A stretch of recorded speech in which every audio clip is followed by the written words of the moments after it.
Dear students, let's discuss group switching rule in Fisher projection. मान लो Fisher projection में एक ऐसा गिवन है स्ट्रक्चर. सपोज करो यहाँ पे हमने ले लिया COOH, यहाँ OH, यहाँ CH3 और यहाँ Br. यहाँ पे फिशर प्रोजेक्शन में ये रूल ये कहता है कि अगर हम कोई भी दो ग्रुप के बीच में इंटरचेंज अगर करते हैं तो वो कंपाउंड अनचेंज रहेगा. क्या मतलब है? मान लो ये दोनों में हमने इंटरचेंज कर दिया तो क्या होगा? इन दोनों में इंटरचेंज किया तो COOH आ जाएगा यहाँ और Br आ जाएगा यहाँ. अगर हम इन दोनों में इंटरचेंज किए फिर इन दोनों में इंटरचेंज अगर कर दें, OH नीचे है, CH3 इधर आ गया, तो ये A and B are identical. समझ में आ रहा है? और भी इसका और भी तरीका है इवन नंबर ऑफ इंटरचेंज करने का. जैसे COOH है, यहाँ Br है, यहाँ OH है, यहाँ CH3 है. हम इन दोनों में इंटरचेंज कर सकते हैं, इन दोनों में इंटरचेंज कर सकते हैं, तब भी कंपाउंड अनचेंज रहता है. OH COOH, यहाँ CH3, यहाँ Br. बात समझ में आया? इवन नंबर ऑफ इंटरचेंज, लेकिन करना है क्या?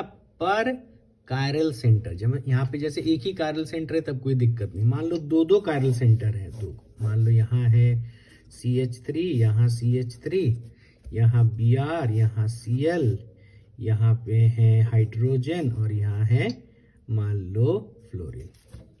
तो हम इस कार्बन को इस कार्बन में कोई नहीं शिफ्ट कर सकते. क्या मतलब है? क्या बोलना चाह रहे हैं? हमें इस कायरल सेंटर में इन तीन एटम के बीच में इवन नंबर ऑफ इंटरचेंज करना है. समझ में आ रहा है क्या बोलना चाह रहे हैं? जैसे मान लो इन दोनों में इंटरचेंज किए, जैसे ऊपर वाला कायरल को फिक्स रख दिए, CH3 है, Br है, Cl है. इन दोनों में इंटरचेंज किए तो क्या होगा? फ्लोरीन यहाँ आया, CH3 यहाँ आया, H यहाँ रहा. लेकिन ऐसा करने पे ये दोनों आइडेंटिकल नहीं रहा. अब इन दोनों में इंटरचेंज करना है, फिर फ्लोरीन यहाँ हो जाएगा, H यहाँ हो जाएगा. बात समझ में आया? तो इस नियम का एक शॉर्टकट ट्रिक ये है कि अगर हम ऐसा कर लें, हर एक कार्बन सेंटर पे हम तीनों ग्रुप को शिफ्ट करा रहे हैं. मान लो H को यहाँ से यहाँ भेजें, ये CH3 को यहाँ भेजें और ये फ्लोरीन को यहाँ ले जाएं. तो देखो इवन नंबर ऑफ इंटरचेंज नहीं कर रहे हैं, ऑड नंबर ऑफ, तीन एटम को लेकर के हर एक का एक एक जगह शिफ्ट कर दिया, तब भी मॉलिक्यूल अनचेंज रहेगा. CH3 यहाँ, Br यहाँ, Cl यहाँ, CH3 यहाँ आ गया, F यहाँ आ गया, H यहाँ आ गया. बात समझ में आया? तो हमें नियम क्या याद रखना है? इवन नंबर ऑफ स्विचेस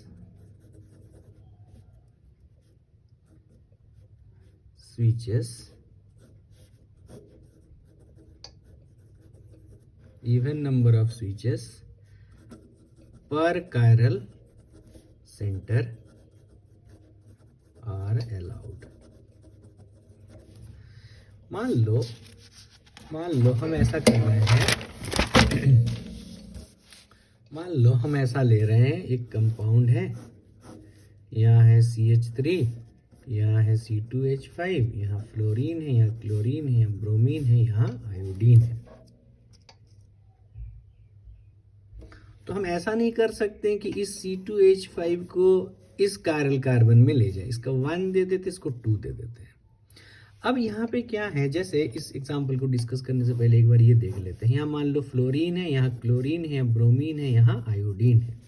हम क्या कर रहे हैं? इन दोनों में इंटरचेंज कर रहे हैं. तो आयोडीन चला गया ऊपर, फ्लोरीन आ गया नीचे. क्लोरीन और ब्रोमीन में कर रहे हैं, क्लोरीन यहाँ, ब्रोमीन यहाँ. तो अगर देखा जाए ये मॉलिक्यूल क्या हो गया? 180 डिग्री रोटेट हो गया ना. तो ऐसे ही हम इस मॉलिक्यूल को भी 180 डिग्री रोटेट कर सकते हैं, तब भी मॉलिक्यूल जो हो जाएगा अनचेंज रहेगा. तो C2H5 ऊपर आ गया, CH3 नीचे आ गया.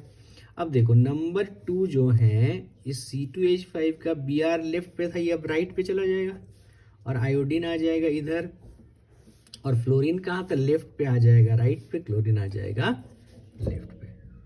समझ में आया कि नहीं आया बताओ। 180 डिग्री रोटेट कर दिया, मतलब ये जहाँ था ये अपना जगह पे केवल चेंज कर लेगा, जो जहाँ था उसका जगह बदल जाएगा, जो लेफ्ट पे था वो राइट पे आ जाएगा और जो राइट पे था वो लेफ्ट पे आ जाएगा।